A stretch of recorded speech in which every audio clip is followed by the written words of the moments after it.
vamos a dar inicio a nuestro segmento Debates y Soluciones. Siempre lo invitamos a que envíe sus audios a través de nuestra línea de WhatsApp, siempre guardando el debido respeto a nuestros invitados y por supuesto también siendo lo más breves posibles para que una mayor cantidad de personas puedan participar de este segmento aquí en Acción 10 en la mañana. Vamos a hablar acerca de cuáles son los obstáculos para la solución a la crisis. Hemos visto un sinfín de acontecimientos que se han dado durante estas últimas semanas y también durante el fin de semana en el que miembros de la oposición en un intento por organizarse pues no han tenido el éxito requerido debido al asedio constante por parte de la Policía Nacional. Y también recientemente este lunes en el Consejo de la Unión Europea pues se ha tomado la decisión de crear una herramienta para ir aplicando sanciones específicas y también generales a nuestro país. Para hablar acerca de todos estos temas que se están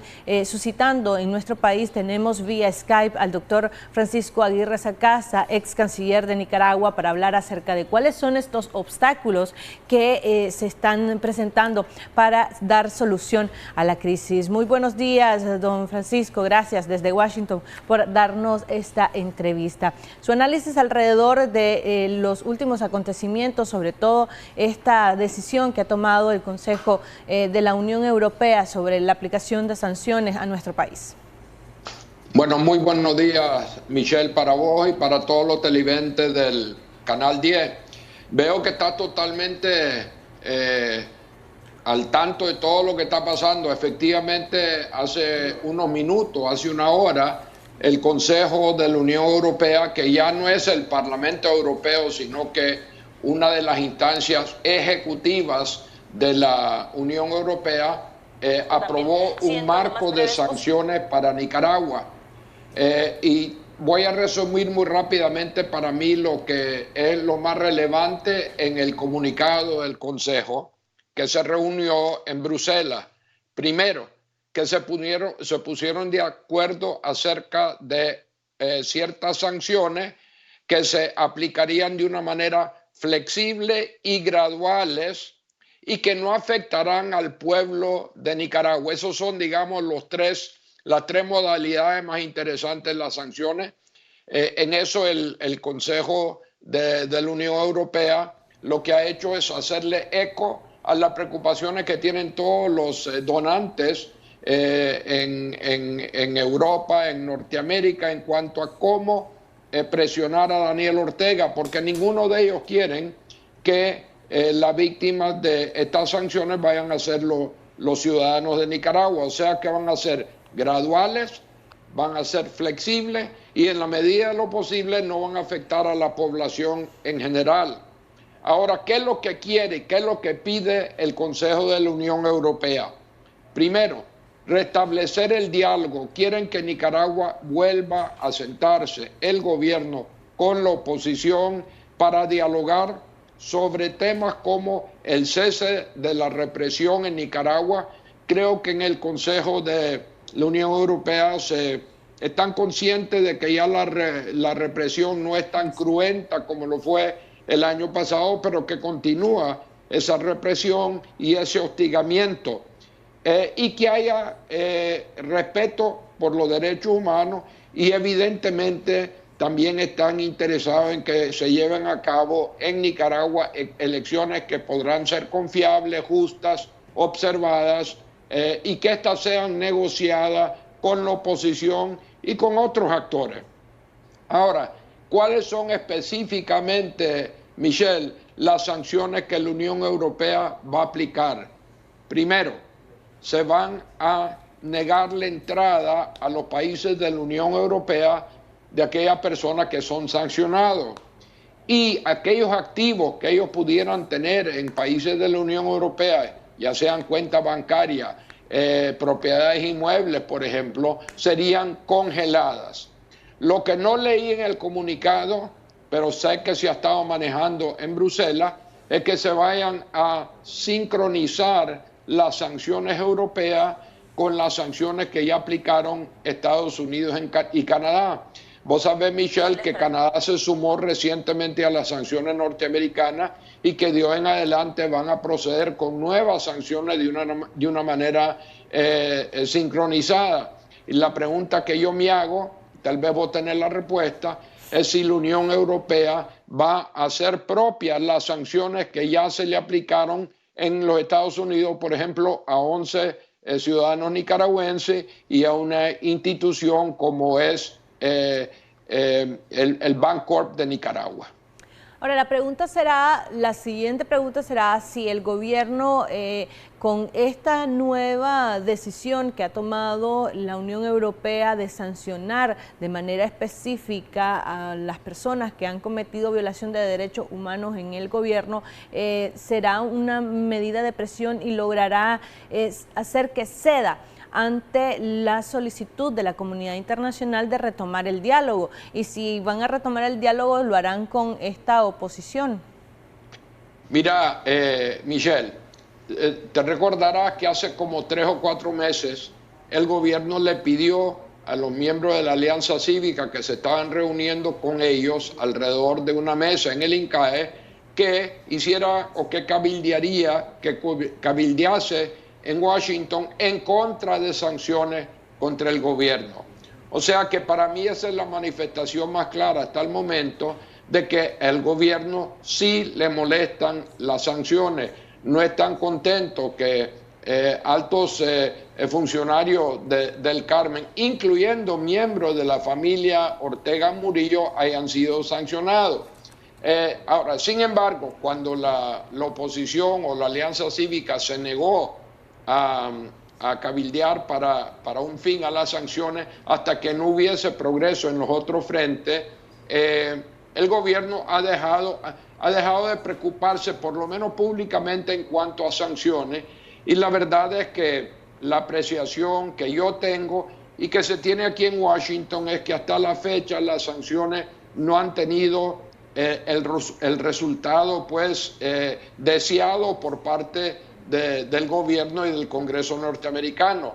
Pero no sé si ahora, al incorporarse eventualmente la Unión Europea al juego de las sanciones, y sobre todo para aquellos que en este momento ya fueron sancionados por Estados Unidos y posteriormente por Canadá, a lo mejor ya será más fuerte, digamos, la presión, porque yo estoy seguro pues que hay miembros del grupo de los sancionados, de los 11 sancionados, que les gusta viajar a Europa y que probablemente tienen más activos en países europeos que lo que tienen en los Estados Unidos, por razones que ya son más que obvias. Ahora, ¿el gobierno será que acepte sentarse con la Alianza Cívica o intentará reanudar un diálogo con otros actores, considerando que el gobierno ha mantenido el discurso de que no se sentará con la Alianza Cívica? ¿La comunidad internacional aceptaría el diálogo con otros interlocutores? Lo que dijo el comunicado de la Unión Europea es que quieren que se vuelva al diálogo con miembros de la oposición, incluyendo a la Alianza Cívica, pero son muy cuidadosos en no decir limitándose a la Alianza Cívica. Yo pienso, Michelle, que hay un cierto desencanto, por lo menos aquí en Washington, con la manera en que se ha ido adelantando en este tema de la crisis nicaragüense. Creo que se han dado cuenta en Washington que al inicio de esta crisis, en abril, mayo, sobre todo en el mes de mayo, cuando empieza la marcha grande, pero también la represión en serio, se dieron cuenta que no estaba maduro todavía la situación política en Nicaragua como para que Daniel Ortega se rindiese. ¿Te acordás que eso fue lo que pidió en su momento Lester Alemán en el diálogo auspiciado por los obispos? Y a mí me han dicho funcionarios norteamericanos en esta visita que subestimaron la capacidad, subestimaron la capacidad de aguante de Daniel Ortega. De otra manera, ellos en el fondo lo que están diciendo es que a lo mejor ellos pensaban que esta crisis se iba a resolver rápidamente con una victoria para el pueblo y para la oposición nicaragüense, y que ahora están en el proceso de ver a un país que está empantanado en lo que yo llamo una crisis institucional, en donde la crisis ha tomado su propia vida. El país no tiene un ganador o un perdedor claro, pero en la medida que continúa en el poder, en la medida que él puede señalar, por ejemplo, que destacados opositores como Jaime Arellano, como Lester Alemán, han regresado a Nicaragua sin que nada les pase a ellos, en la medida que él puede decir de que todavía, por ejemplo, hay libertad de prensa, aunque él está seriamente afectando a medios como el Nuevo Diario, que ya salió de circulación, y la prensa, que hoy entiendo que va a salir en forma de tabloide. Muchas de las victorias de Daniel Ortega no son... no van a ser vistos como acontecimiento positivo en Washington. Ahora, doctor, hemos visto que los procesos en los organismos internacionales para aplicar sanciones y crear presión al gobierno para que se siente a dialogar está avanzando. Sin embargo, acá en nuestro país hay diversos obstáculos que se están viendo para la famosa unidad de la oposición. Hablemos acerca de estos obstáculos y cuál es su apreciación alrededor de lo que hace falta para que los diversos organismos y organizaciones logren unirse para estar listos y preparados por si se hablan de reformas electorales o si se hablan de un posible adelanto de elecciones que a estas fechas pues ya es bastante demorado o retrasado. Bueno, acabas de mencionar el tema de adelantar elecciones. En ninguna parte en el comunicado de la Unión Europea se habla de adelantar elecciones. Hablando yo con funcionarios norteamericanos y leyendo lo que ellos dicen y lo que ellos se sacan en comunicado, cada vez menos veo referencia al adelantado de elecciones. O sea que yo creo que poco a poco estamos llegando en una fase en donde finalmente se reconocerán elecciones en noviembre del año 2021, como estipula pues la Constitución Política de Nicaragua, o por lo menos conforme a lo que es el proceso electoral en Nicaragua. Ahora, yo entiendo que durante la reciente visita de algunos miembros de la oposición a donde Luis Almagro y a donde se reunieron pues con otros funcionarios de la OEA, se le dijo a los representantes de la oposición que no iban a darse elecciones adelantadas en Nicaragua y que eso, adelantar las elecciones, no le convenía a la oposición porque justamente no se había logrado ninguna unidad en la oposición, ni tampoco tenían ellos la capacidad del músculo para enfrentar a la maquinaria del gobierno y de lo que yo llamo el orteguismo y el Frente Sandinista de Liberación Nacional. Yo entiendo que en una reunión se le dijo a la oposición: no aspiren a que se adelanten las elecciones porque las van a perder. ¿Por qué la oposición, doctor, no ha hablado de eso? Ellos no renuncian a la posibilidad de adelantar elecciones. La semana pasada, doña Kitty Monterrey, por ejemplo, presidenta de Ciudadanos por la Libertad, dijo que los nicaragüenses no debemos de rendirnos ni de dejar de aspirar a unas elecciones adelantadas como salida a la crisis. Bueno, quiero recordarte que Kitty, para quien yo tengo mucho aprecio y mucho respeto, no es una de las personas que viajó a Washington, no fue parte de esa caravana que viajó a Washington y posteriormente a San Salvador, ¿verdad? O sea que ella a lo mejor no escuchó pues de viva voz lo que entiendo que se le dijo a los representantes pues de la oposición, pero en todo caso yo estoy seguro que en el C por L, como en el PLC, en el Partido Conservador y en otras instituciones de Nicaragua, se está barajando si realmente es realista o no adelantar elecciones. Porque muchas veces otro obstáculo que tenemos nosotros en Nicaragua, Michelle, es que no somos realistas en nuestras expectativas.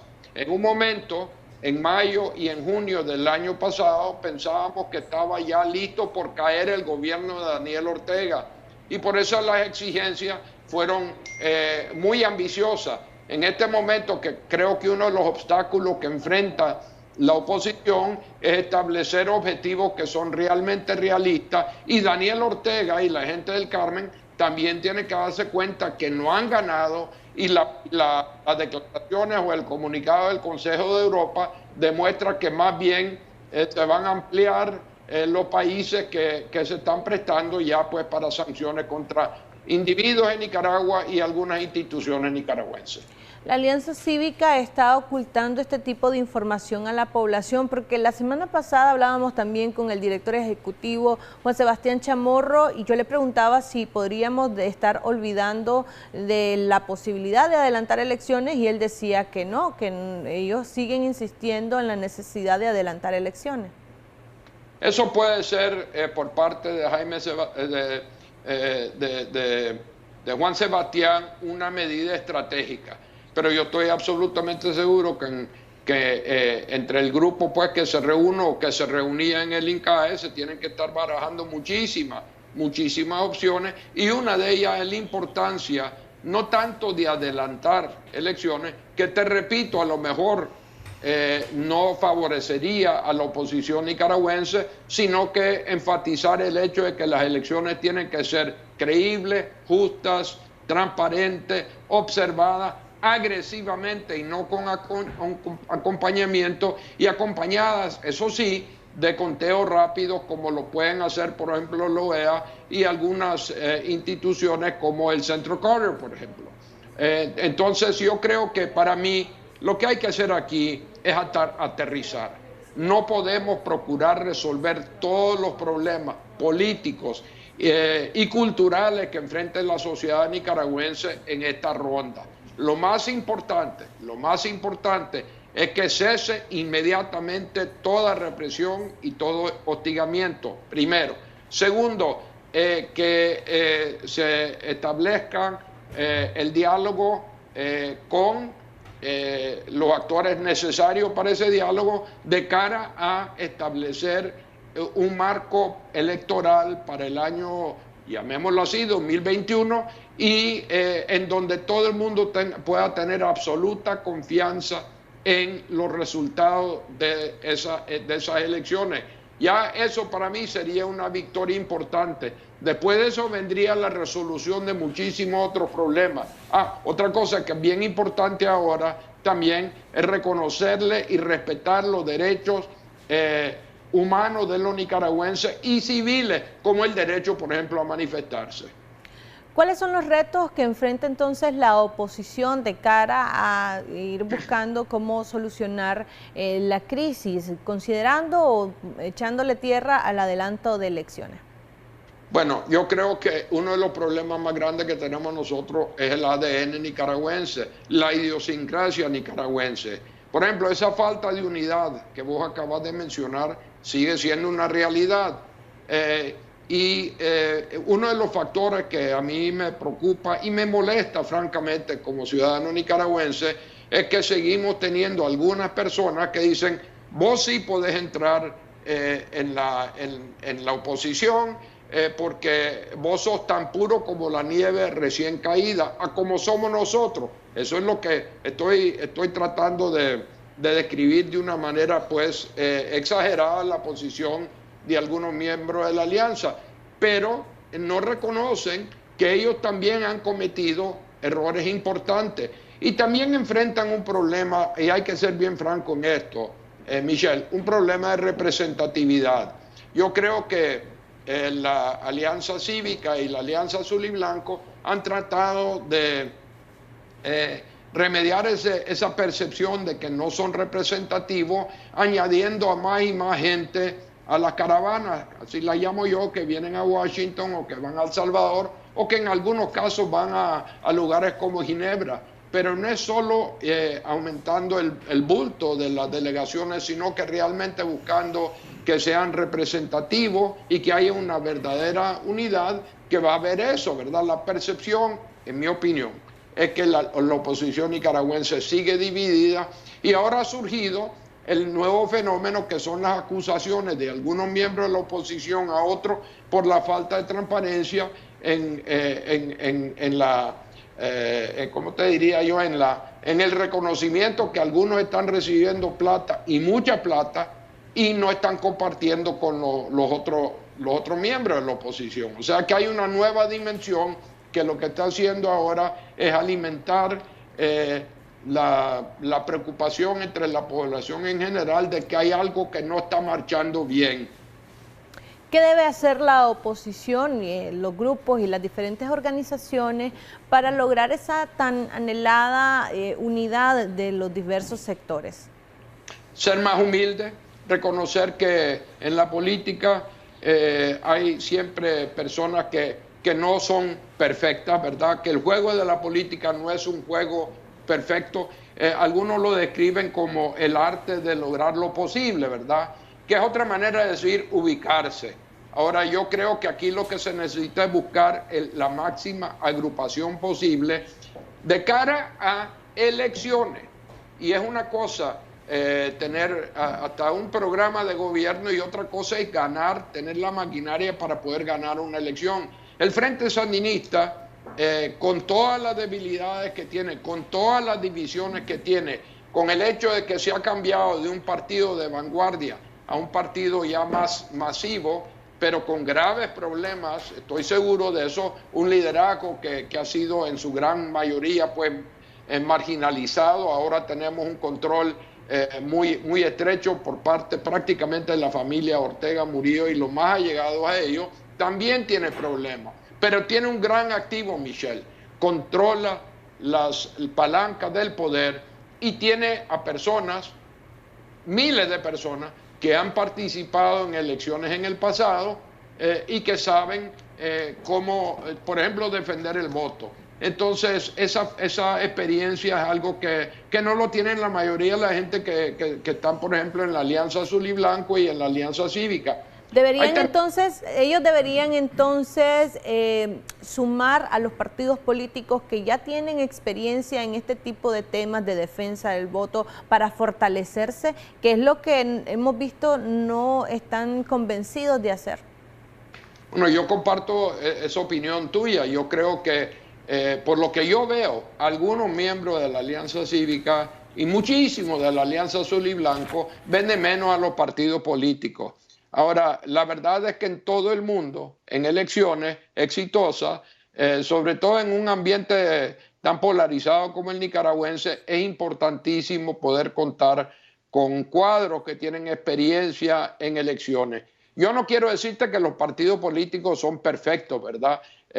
Cada uno de ellos tiene su pasado, pero por lo menos tienen experiencia que aportar, maquinaria que aportar, que con una reforma electoral creíble le daría una mayor posibilidad de tener un desempeño exitoso a la oposición nicaragüense.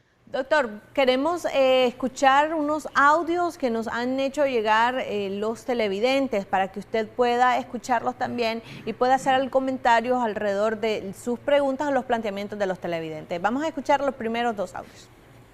Buenos días, don Francisco Aguirre. Solo quería hacer una pregunta. Con Daniel Ortega en el poder, ¿esta economía aguantará hasta el 2021? Usted sabe que no hay respeto a la propiedad privada y no sé pues si esta economía aguantará con este señor en el poder. Buen día. Buen día. Vamos a pasar el siguiente audio, por favor. Buenos días desde Río San Juan. Una pregunta, ¿cómo hace la comunidad internacional, en este caso la Unión Europea, para aplicar sanciones a funcionarios o entidades de gobierno? Esa decisión, o sea, esas averiguaciones para poder sancionarla, ¿hacen ellos a través de sus mecanismos o esos informes son dados desde personalidades desde aquí de Nicaragua? Perfecto, muchísimas gracias a las personas que han participado. Doctor, la primera pregunta, ¿la economía de Nicaragua aguantará hasta el 2021? Mira, la economía nuestra, Michelle, está muy golpeada. El año pasado según el Fondo Monetario y el Banco Mundial, tuvo una contracción del orden del 4%. Es la primera vez desde el año 2008, cuando los precios del petróleo llegaron a $150 por barril, que hemos tenido una contracción de nuestra economía. Y para lo que va de este año, los pronósticos lo que demuestran es que vamos a tener una contracción más grande que el año pasado. Según el Fondo Monetario y el Banco Mundial, esa contracción será de un 5%. O sea que, grosso modo, estamos hablando de una economía que ha perdido en 2 años, o en realidad 18 meses, el 10% de su tamaño, ¿verdad? Ahora, hay algunas señales, Michelle, que la economía, o por lo menos algunos rubros de la economía, están empezando a estabilizarse. Me refiero, por ejemplo, al nivel de reservas internacionales y a nivel de los depósitos en los bancos.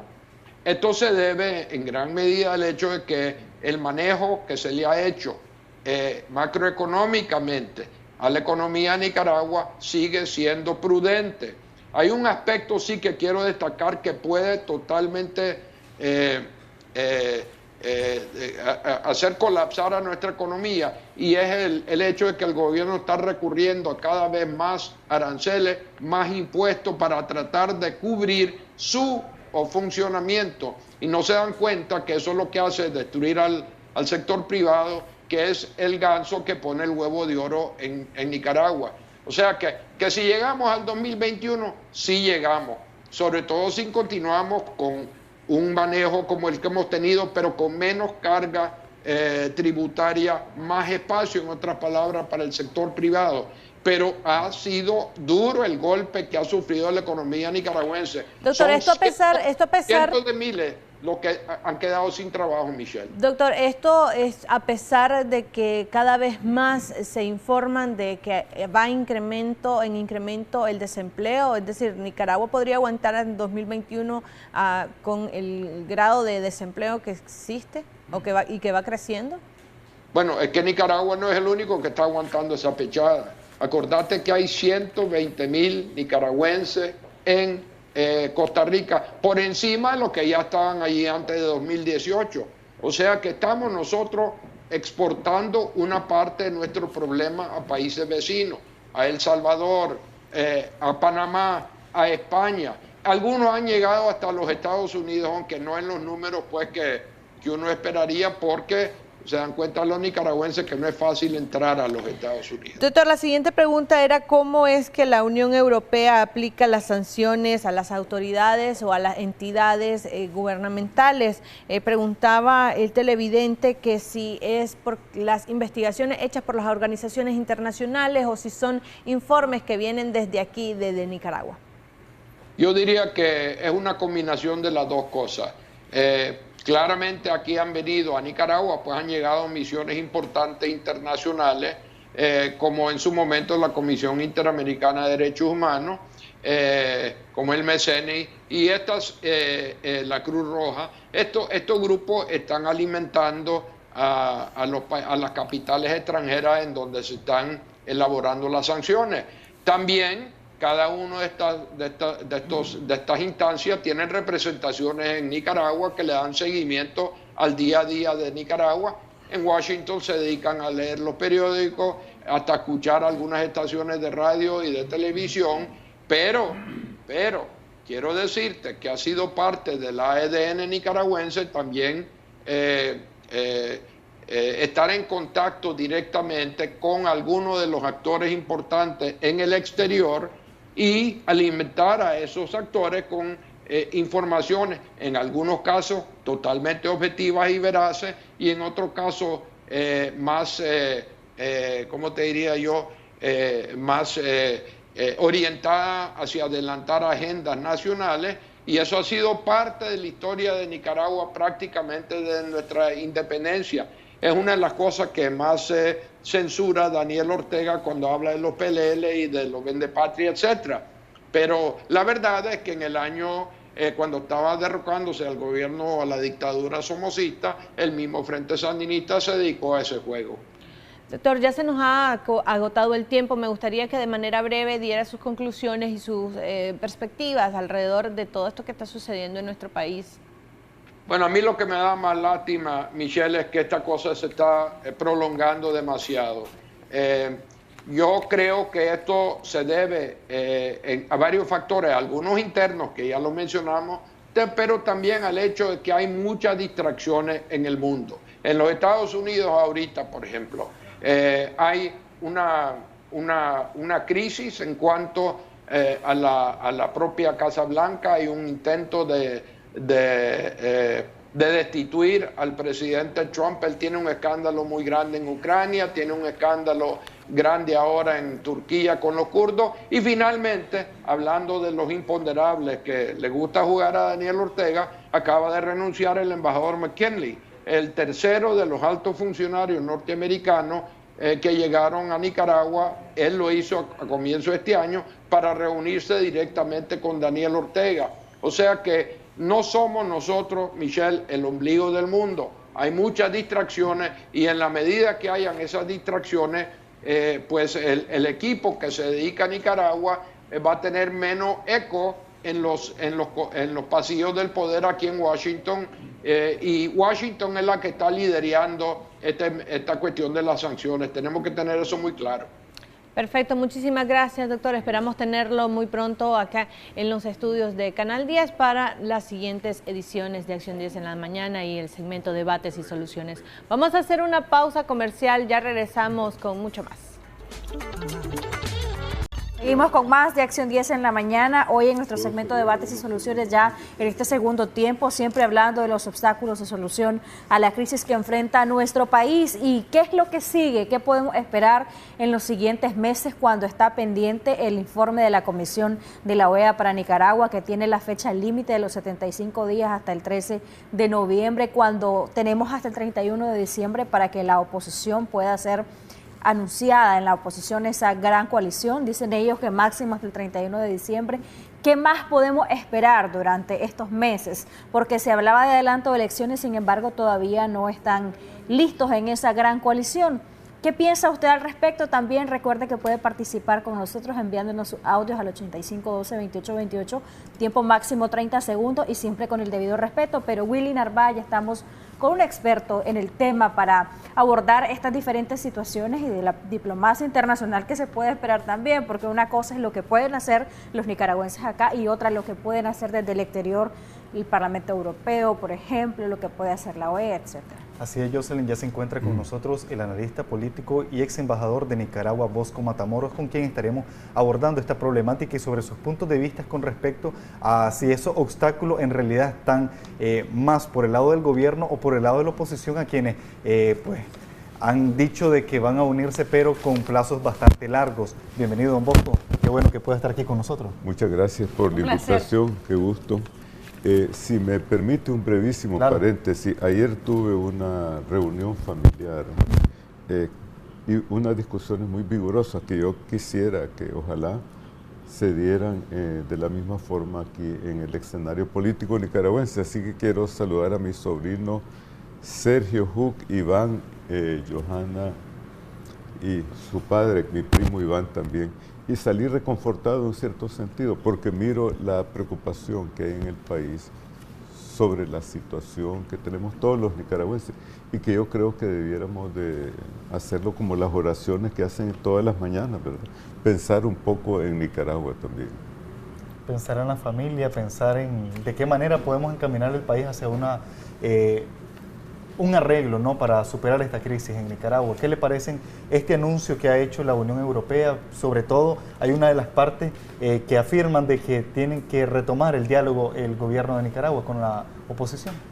Bueno, la Unión Europea yo creo que ha tomado dos iniciativas. Por una parte, ese llamado al diálogo, que podemos decir una continuidad en la política exterior de ellos hacia los países o situaciones donde hay crisis, por una parte. Por otra parte, algo bien importante que no podemos subestimar, que además de ese incentivo y ese llamado que hace la Unión Europea, está el hecho que ellos definieron un marco jurídico dentro del cual pueden aplicar sanciones al gobierno de Nicaragua y funcionarios y entidades responsables de violaciones de derechos humanos y actos de corrupción. Así que yo creo que el gobierno, que no puede subestimar la importancia de la Unión Europea en cuanto a su política de cooperación, en cuanto yo considero que aproximadamente, según las últimas estadísticas, de cada dólar que se da en cooperación o se da en cooperación aquí en Centroamérica, 75 centavos son de fuente europea. Por lo tanto, es una aportación sustantiva, es algo que debemos de tomar en consideración por una parte. Por otra parte, no olvidemos que Centroamérica tiene un acuerdo de asociación con la Unión Europea.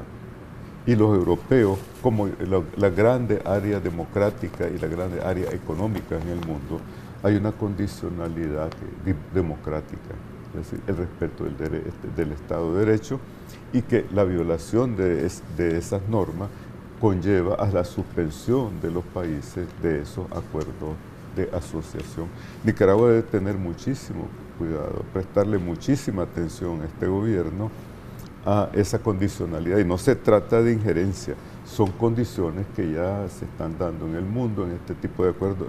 Lo han hecho ellos con los países africanos, con los países asiáticos, y que es parte de lo que es el sistema internacional, la globalización de los derechos, llamémosle así, no solamente un fenómeno económico. De manera que sí ejerce presión en nuestro país, pero ¿quiénes deberían sentirse presionados? ¿Solo el gobierno o también la oposición en nuestro país? Porque de igual manera depende de ello y de sus estrategias. ¿Qué tanto se pueda solucionar o qué tan pronto se pueda solucionar la crisis? ¿Qué opina usted al respecto? ¿Solo el gobierno debe sentir esta presión? Pues, mire, yo creo que, en mi opinión, debemos de tomar en consideración que la crisis nicaragüense no es solamente resultado de las políticas del gobierno, es también consecuencia de la capacidad limitada, para no llamarla incapacidad, de la oposición. Tenemos que ser claros en ese sentido. Podemos graduar el porcentaje de responsabilidad. En ese sentido, el mayor responsable es el gobierno. Por 10 años aquí ha habido una ficción de un país ideal.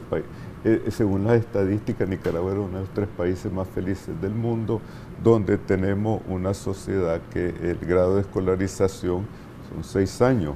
Y en la economía del conocimiento se necesitan de 12 a 14 años de escolarización para poder acceder a ese tipo de economía, aumentar la productividad de la economía de tu país, y por lo tanto era una realidad que no existía, por una parte. Por otra parte, en esos 10 años de connubio, que es una terminología del derecho romano del matrimonio, entre el sector empresarial y el gobierno, aquí se cuestionaba a aquellos que criticábamos la falta de preocupación de ese sector por el desarrollo institucional. ¿Y por qué motivo?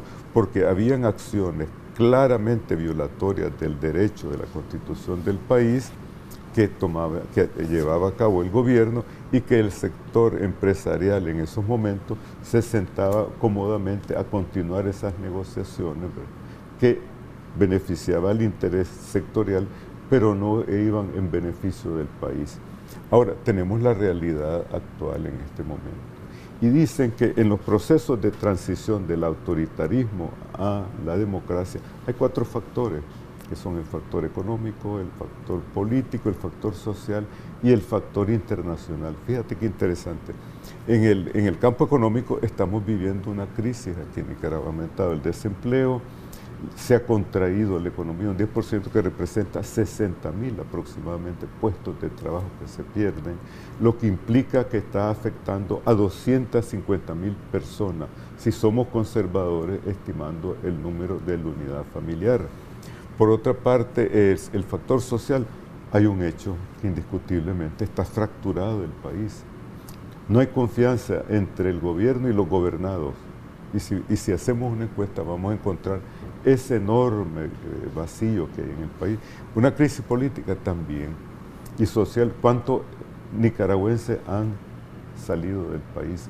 Y lo grave de esta situación, no solamente lo que refleja la crisis interna en Nicaragua, sino el impacto desestabilizador que está teniendo esa migración hacia países como Costa Rica, Honduras, la presencia de esos nicaragüenses, porque implica una enorme inversión para esos gobiernos, para mantener al menos en niveles de subsistencia de esos exilados. Y el factor internacional, que es determinante también en la solución de esta crisis. Así que tenemos todas las condiciones para que se dé un escenario de una transición de este tipo de gobierno autoritario hacia una democracia. Ahora, ¿qué hemos hecho los actores nicaragüenses? Ahí yo creo que podríamos usar una figura, una metáfora casi hollywoodiana, el Oscar, en un cierto sentido, de la actuación política. Se lo ha disputado enormemente, por una parte el gobierno de Nicaragua, por otra parte la oposición. ¿Por qué? Porque parece que la oposición ha querido hacer todo para alcanzar nada. Desgraciadamente y trágicamente para Nicaragua, ese ha sido, digamos, el síndrome que ha caracterizado la actuación de la oposición nicaragüense. ¿Qué tan curable es este síndrome? Bueno, mira, hay enfermedades terminales, ¿verdad? Pero esperemos que esto sea un síndrome, que se le pueda dar un tratamiento. Comencemos con los pequeños antecedentes históricos. Mira, en la época de la guerra con el del gobierno sandinista que presidía el comandante Ortega y con la llamada contra, hubieron varios directorios. Pero esos directorios fueron evolucionando de acuerdo al contexto político, al contexto de la lucha y a las exigencias de las bases políticas, sociales que existían dentro de esas organizaciones. Inicialmente hubo un directorio de 5 personas y lo mejor que expresó ese ejercicio, esa gran coalición que se formó, fue el triunvirato que lo integraban el señor Adolfo Calero, Arturo Cruz y Alfonso Robelo. ¿Y cómo surgió esto?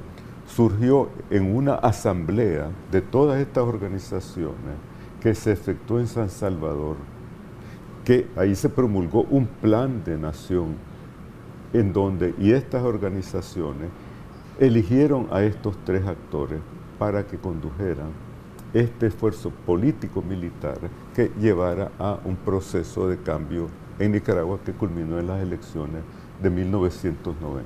Aquí estamos viendo que estas organizaciones tienen una asamblea ejecutiva, es la única forma que podría llamarla para no llamarla un equipo de básquetbol, digamos, o una organización masiva, en donde quieren estar representados todos para poder hacer muy poco, creo yo. Y no podés tú conducir una lucha política bajo las condiciones actuales con una expresión tan ecuménica. Ecuménica debe ser la asamblea como tal, pero el órgano ejecutivo máximo debe tener 3 a 5 personas. Más allá de eso, simplemente lo que estamos creando es una burocracia administrativa y no una organización política efectiva. ¿Les ha faltado estrategia, madurez, representatividad?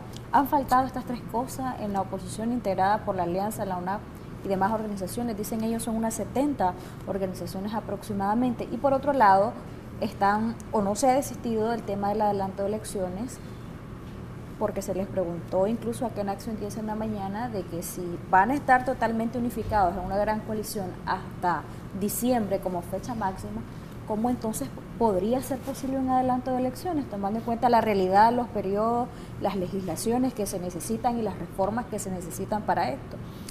Mira, lo que tú planteas es bien importante y preocupante al mismo tiempo.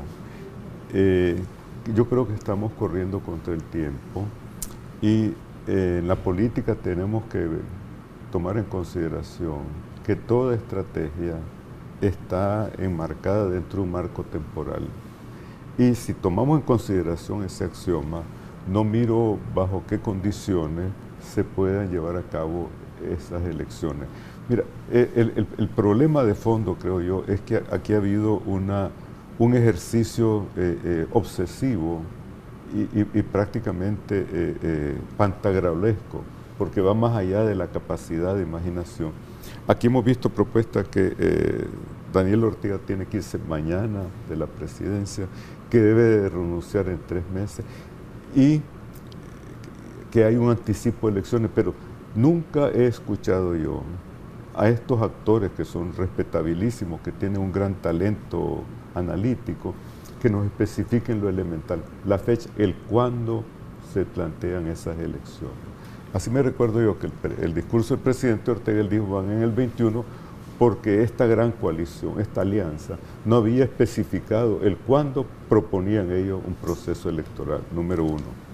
Número dos, creo que el otro enorme error que se comete es que aquí se está hablando de unificación. Se confunden los conceptos y la dinámica política.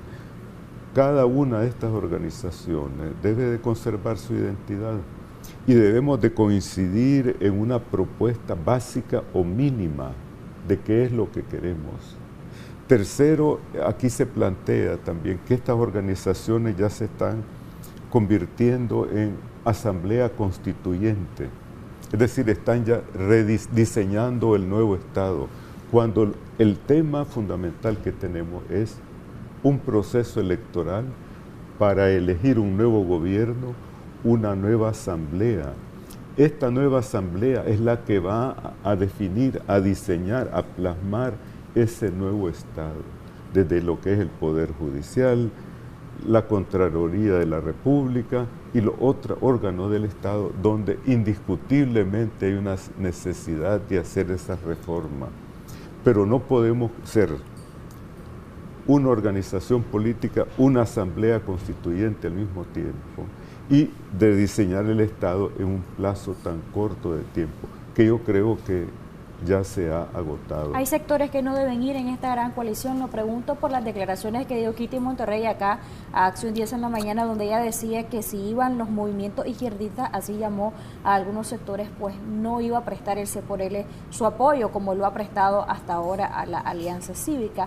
¿Es una posición congruente esta de Kitty? Mira, ¿tiene razón?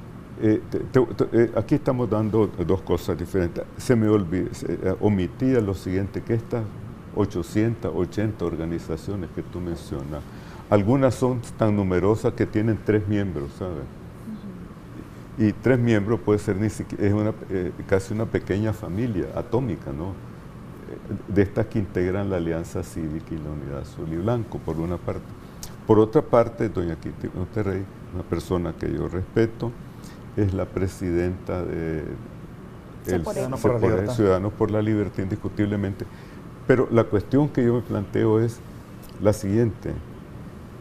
Queremos formar una gran coalición, un frente amplio, por ejemplo, como se hizo en Francia en los años 30.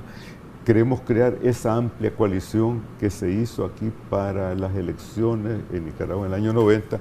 Yo me recuerdo, nosotros éramos la contra, así se le llamaba, la resistencia, decían otros, y en esa coalición participaron a quien tengo un aprecio histórico, el señor Eliel Tamirano, que era el secretario del Partido Comunista, y realmente tenía una dialéctica bien coherente. Aquí el problema de fondo, creo yo, y que probablemente preocupa a la señora Monterrey, es el colaboracionismo que existe entre algunas entidades políticas que se dicen opositores, pero que fundamentalmente tienen un papel muy ambiguo. No sabemos dónde comienza su identidad política y dónde comienza su colaboracionismo. Pero por definición, yo creo que el principio de partida es una gran coalición que coincida alrededor de una propuesta política básica que nos lleve a un proceso electoral. Yo creo que en el camino, en este ejercicio, aquellos colaboracionistas, aquellos que están en una posición ambigua, que son más bien infiltrados, vamos a irlo develando poco a poco. Mira, la infiltración todos sabemos aquí. En la época de la contra, el Frente Sandinista sabíamos que habían infiltrado. Y si tú analizas, por ejemplo, la historia de la Revolución Rusa, la Okhrana, que era la policía secreta, tenía también infiltrado entre los mismos bolcheviques, entre los mencheviques. Así que la cuestión aquí es la pureza, hasta qué grado podemos conciliar las necesidades de una coalición que tenga un impacto, que cautive la mente y los corazones del país, y hasta qué grado podemos poner como requisito la pureza absoluta. Y yo creo que es peligroso que caigamos en ese debate, porque tú sabes que en el medioevo los teólogos discutían sobre el sexo de los ángeles y han pasado más de 600 años y todavía no lo han descubierto, ¿verdad? Cuidado los nicaragüenses por esa tendencia maximalista que tenemos nosotros. Podemos caer en el mismo vicio de los teólogos medievales. Antes de pasar a los audios y a tu siguiente pregunta, Willy, para complementar esto que decía Kitty de esos movimientos izquierdistas que ella mencionó, quiero que me responda si usted considera que estos movimientos o aquellos sectores que han sido señalados de colaboracionistas o aquellos líderes con nombre y apellido, líderes entre comillas de algunos partidos, representan un obstáculo en la solución de esta crisis o simplemente se deben dejar fuera, o quienes tienen la moral para llevar la batuta, digámoslo así, en el pueblo nicaragüense en la solución de esta crisis y decir yo sí puedo ser oposición porque yo no le he hecho el juego al gobierno. Mira, creo que históricamente aquí en Nicaragua es muy difícil que tú encuentres muchos actores que puedan dar una respuesta clara, taxativa en ese sentido, o que su número sea tan grande que van a inclinar la balanza en un sentido u otro, por una parte. Por otra parte, yo creo que es importante, y quiero subrayar esto que hay que tomar en cuenta. He conversado con muchísimas personas del occidente, del norte y del centro de Nicaragua que me han dicho clarísimamente que ellos consideran que el espectro ideológico del centro, aquellos actores que tienen una ideología de centro y de derecha, no se sienten reflejadas su presencia y su peso político en la organización azul y blanco ni en la alianza cívica. Y este es un problema de legitimidad, de credibilidad que están teniendo estas dos organizaciones, porque se quieren erguir como los árbitros de la vida política nacional. En un cierto sentido, fíjate que yo cuando venía aquí al programa de ustedes estaba pensando en los 10 mandamientos, ¿verdad? Yo creo que deberíamos de elaborar los 10 mandamientos de cómo tú te puedes o qué no puedes referirte en ese sentido críticamente o elogiativamente a estas dos organizaciones. Y ahí estamos cayendo en un narcisismo político, pero también en un autoritarismo cultural. ¿Qué papel deben de jugar estos líderes de partidos que han sido catalogados como colaboracionistas, como que le han hecho el juego al gobierno? ¿Deben de ser incluidos en esta coalición o deben quedar fuera? Mira, yo creo que la experiencia te enseña lo siguiente. Cuando ya ha llegado a un punto de remanso en tu vida, la decisión más sabia que pueden tomar muchos de estos actores es alejarse de la institución, es decir, el personalismo que nosotros le damos a la actividad política y tomar distancia y dejar que la institución de por sí ya tome su curso. En muchos países del mundo, estas personas que ocuparon cargos públicos muchas veces sirven como un órgano consultorio. Pero eso no lo van a querer hacer, doctor. Si no lo hacen, ¿deben de ser incluidos los partidos? No podemos confundir la vida de un partido con la actuación de un individuo. Tiene que separarse completamente. No podemos continuar siendo víctimas. Pero si el individuo no se separa del partido, ¿debe el partido representado por el individuo estar ahí en la coalición? Mira, yo he visto actualmente que podemos decir que hay signos de movimientos sísmicos dentro de todas estas organizaciones, porque por una parte tienen un sentido de responsabilidad. Por otra parte está lo que es tangible, la ambición política de participar en estos procesos y de continuar esta relación incestuosa que existe en algunas de estas circunstancias.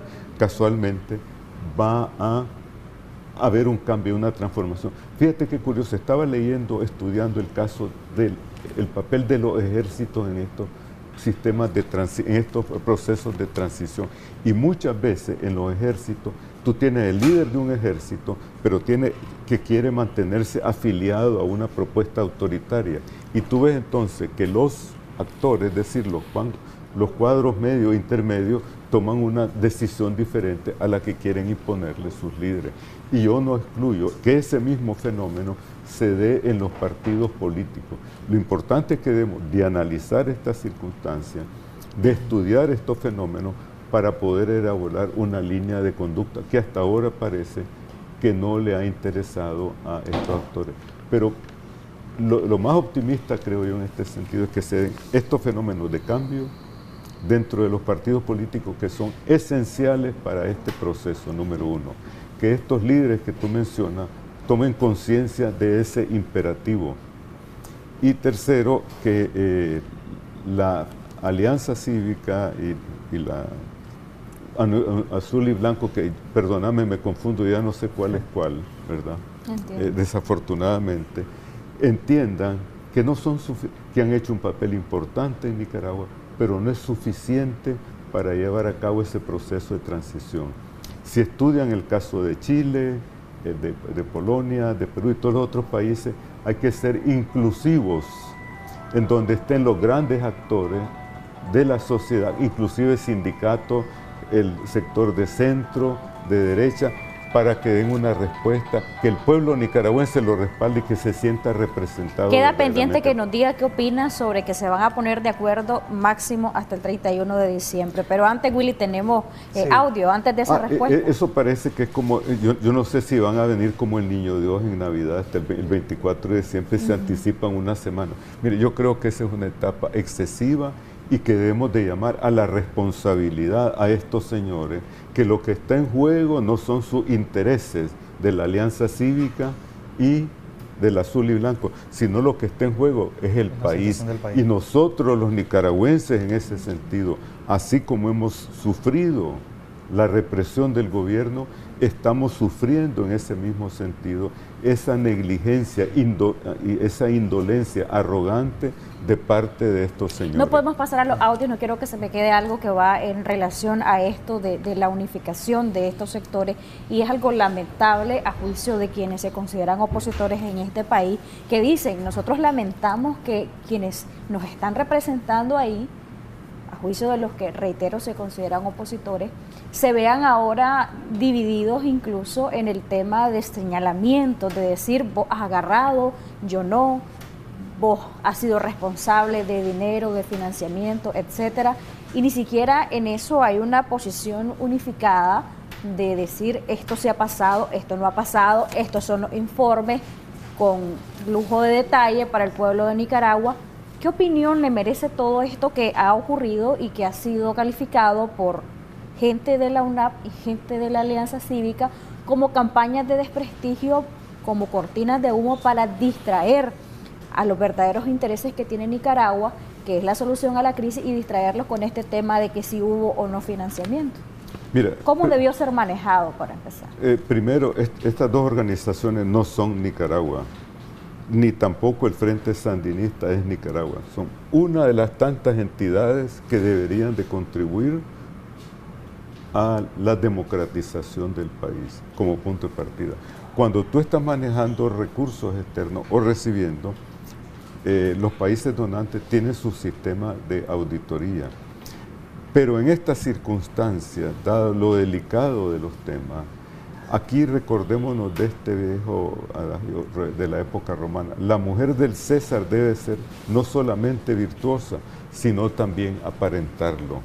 Y en una circunstancia donde se agrave una situación de esta naturaleza, en muchas ocasiones lo que hemos visto en la democracia es que aquellos que están señalados o responsabilizados de situaciones similares se apartan de sus funciones hasta que se aclare esa situación. Yo no excluyo tampoco que haya una campaña de desinformación por parte del Frente Sandinista. Es parte de la lucha política, porque aquí estamos en una guerra bajo otros medios, ¿verdad? Sin disparo, pero es una guerra por el poder político. Y yo quisiera que esto fuera más que una guerra por el poder político, una lucha por la democratización de Nicaragua. Pero eso te refleja el mismo hecho que está ocurriendo esto, el grado de inexperiencia, en un cierto sentido, que tienen estos actores políticos, y que se necesita una buena dosis de madurez. En el tiempo que estuve en Washington, me decían algunos funcionarios, y yo quiero decirte en este sentido, ser muy concreto: en los Estados Unidos, un país que está enfrentando diferentes crisis, pero el sistema político norteamericano tiene la capacidad de manejar diferentes crisis simultáneamente, con el mismo grado, el mismo énfasis, tal vez no, pero sí tiene la capacidad institucional. Contrariamente a lo que nosotros tenemos como país, ¿cuánta crisis puede manejar Nicaragua? No, obviamente somos muy vulnerables. Pero en Estados Unidos, en la Unión Europea, este fenómeno que ha explotado en estos días, están al corriente de ello. Y eso no redunda en beneficio de la oposición nicaragüense. Usted textualmente ha dicho que hay falta de madurez en los que se consideran opositores que están en la UNAP y en la Alianza Cívica. ¿Esta falta de madurez es un obstáculo para solucionar la crisis? Hace más difícil la solución de la crisis, como la excesiva ambición que hay de parte de algunos actores en los partidos políticos. Mira, yo creo que debemos de, y creo que Francisco Aguirre lo mencionó, escuché yo mientras entraba en su programa, y yo te lo voy a hacer un poco una perífrasis un poco más grande. Bill Gates tuvo una entrevista muy importante sobre América Latina y dijo que el problema más grande que tenemos nosotros, los latinoamericanos, es la falta de humildad. Y aquí yo agregaría esto: el exceso de ambición combinado con la falta de humildad nos puede llevar simplemente al desastre. Bueno, don Bosco, ahora sí tenemos 2 audios que han enviado nuestros amigos a través de nuestra línea de WhatsApp. Vamos a escuchar el primero de estos. Buenos días, señores de Canal 10. Siempre es un placer escucharlos a ustedes. Un saludo al señor don Bosco. Soy una persona antisandinista, ¿verdad? De raíz, nunca he estado de acuerdo con este tipo de gobierno. Pero me decepciona realmente la posición de la mayoría de miembros de la Alianza Cívica y de la UNAP.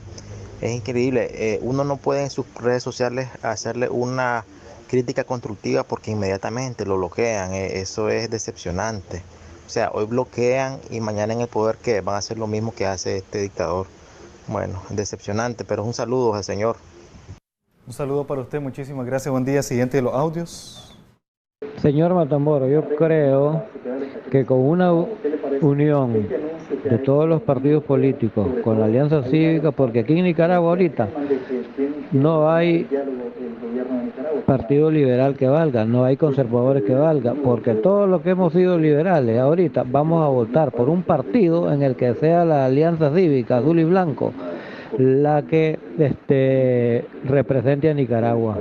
Entonces, todos nosotros, el 80% de nicaragüenses, vamos a pegarle una aplastada a este asesino en cualquier casilla que vaya, porque esta vez vamos a cuidar el voto, no vamos a permitir. Si van a haber muertes, pues van a haber. Muchas gracias. En eso de los audios hemos escuchado prácticamente una de cal y una de arena, tanto para la Alianza Cívica como para la UNAP. El primero decía que, bueno, plantea más que todo una decepción en cuanto a estas 2 organizaciones y aseguran pues de que no aceptan críticas. Sus aportes sobre esa consulta que hacía el amigo. Mire, estamos en una lucha política contra un gobierno que definimos como autoritario. Por lo tanto, yo creo que la Alianza Cívica o la estructura que se cree debe ser no solamente tener un programa de carácter democrático, sino que practicar la democracia dentro de sus propias estructuras. Es decir, debemos de ser un modelo de lo que nosotros concebimos que debe ser la Nicaragua del futuro. Pero desafortunadamente en la Alianza Cívica, en estas organizaciones lo que estamos viendo son los mismos rostros, las mismas personas sentadas en sillas diferentes, ¿verdad? Y sin una capacidad de visión. Cuando lo que debiéramos de comenzar como punto de partida, y es elemental, es un modelo que se contrapone a ese modelo autoritario. Se están convirtiendo en un obstáculo estas 2 organizaciones porque deberían de aprovechar el hecho de que ellos son muy reconocidos tanto por organismos internacionales como los principales gobiernos que los reconocen, valga la redundancia, como los mediadores en un diálogo con el gobierno. Los interlocutores mediadores, ¿no? Los mediadores aquí son los testigos que tuvimos y que no tuvimos garantes, que fue el enorme, casualmente, déficit que hubo en ese proceso de negociación. Desafortunadamente, yo creo que el tiempo ha dejado atrás la oportunidad que tenía estas organizaciones para convertirse en una alternativa real. Mira, aquí fundamentalmente lo que se necesita es una gran coalición que incluya estas dos entidades, que disminuyamos el número de organizaciones que supuestamente las integran, porque es bien sabido que muchas de estas organizaciones, unas que se llaman de articulación territorial, las integran 3 personas. Eso no es una organización. En donde pasemos por el colador a los partidos políticos, les pongamos requerimientos, no solamente estas 2 organizaciones, porque ellos no son los árbitros, ellos no son el sacerdote que te va a dar la absolución, no están sobre el bien y el mal, y que también se den cuenta que esos órganos ejecutivos que quieren crear de 14, 7 por cada uno, de 9, son absurdos. Mira, nunca se ha visto en la historia de Washington una delegación integrada por 12 personas, en donde proclamaron que ya se había dado la unidad, y esa unidad están tratando de construirla. Tercero, que los tiempos técnicos, políticos y la crisis social del país es un acto de arrogancia de parte de ellos anunciarnos solemnemente que para finales del año van a tener una respuesta a las exigencias del país. No Eso puede ser cerrado en un tiempo bastante corto. No necesitamos un plan de gobierno de ellos. Lo que necesitamos es una propuesta específica para resolver la crisis política del país, y esa propuesta específica es la reforma del sistema electoral y la realización de elecciones. Yo ahora no me atrevo a decir el próximo año porque me parece que estamos fuera de contexto, dadas las circunstancias. Ahora, mientras vemos estas organizaciones que se toman todo su tiempo para tratar de unificarse, ¿usted ve nuevamente el gran capital acercándose al presidente Ortega para tratar de retomar las negociaciones como se hizo en la última mesa de diálogo, la cual fracasó? Porque el último llamado que hizo la Alianza Cívica para un diálogo fue para el 31 de julio, sin embargo el gobierno pues dijo que no iba a participar. Pero en el caso del gran capital, ¿usted ve recurriendo nuevamente al presidente Ortega para tratar de buscar una salida a la crisis del país, ya que se da lo de hoy, pues el llamado de marco de sanciones que podrían venir para Nicaragua de parte de la Unión Europea? Mira, miro muy improbable esa hipótesis.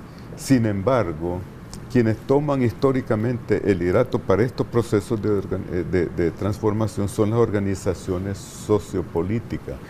Si el gran capital, tal como tú dices, hace un acercamiento al gobierno, debería ser seguido de inmediato de reformas que no se han dado, por una parte.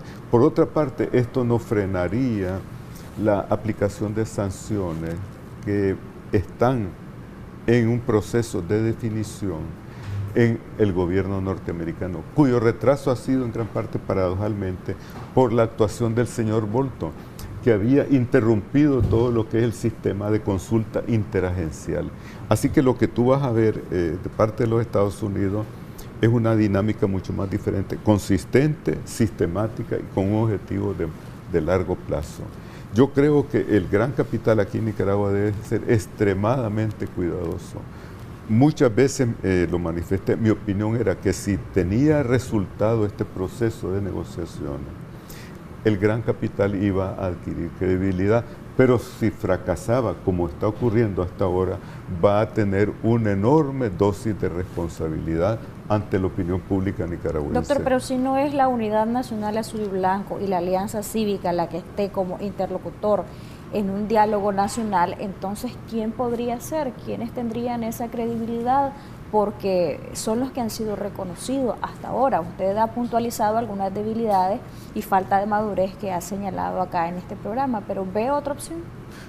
Indiscutiblemente necesitamos que hayan actores políticos, actores reflejando a los partidos políticos aquí en Nicaragua y organizaciones políticas que no han sido tomadas en consideración. ¿Quiénes podrían ser eso?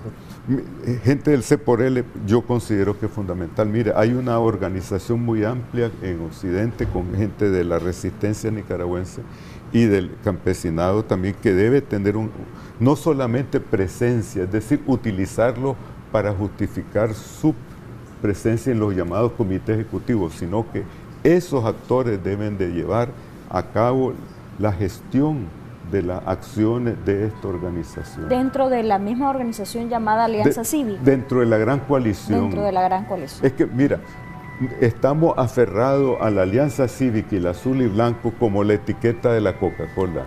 Y nada impide de que hayan transformaciones dentro de una dinámica política. Para esas transformaciones, doctor, deben seguir ellos, los que están ahora al frente de la alianza, pero en otros lugares, o deben de quitarse, porque hay que aclarar esto, ¿verdad? Mira, te lo voy a aclarar muy simplemente.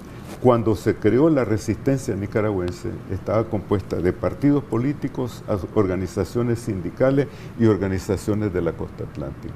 Ahí se eligió un directorio, y ese directorio, como eran 5 o 7 personas, se crearon comisiones, una encargada de relaciones exteriores, otra de la parte económica, otra de la parte de finanzas.